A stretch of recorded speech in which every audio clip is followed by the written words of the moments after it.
बिस्मिल्लाहिर्रहमानिर्रहीम। अस्सलाम वालेकुम। शादरा मोड़ अल्हम्दुलिल्लाह फ्लाईओवर का जो प्रोजेक्ट है वो कंप्लीशन की तरफ है, आलमोस्ट कंप्लीट होने वाला है।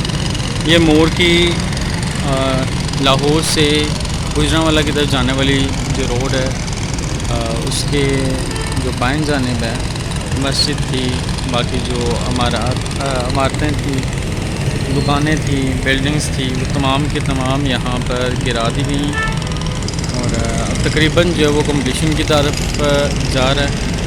ट्रैफिक को एक दिन के लिए बहाल तो किया गया था, लेकिन प्रॉपर्ली अभी तक बहाल नहीं किया गया। फिर देखते हैं कितना टाइम लगता है। शादरा मोड़ जो लारी अड्डा था, लारी अड्डा भी मुकम्मल तौर पर ख़त्म कर दिया गया।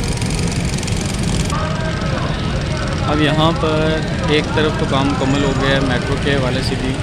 ये रास्ता जो है ये यकीनन मेट्रो बस के लिए, और बाकी हालात वाक़यात आपके सामने देख सकते हैं आप लोग किस कदर जो प्रोजेक्ट कंप्लीट हो चुका हुआ है। ये जो बाएं जानिब की सारी बिल्डिंग्स थी वो सारी की सारी मस्मार कर दी हुई हैं।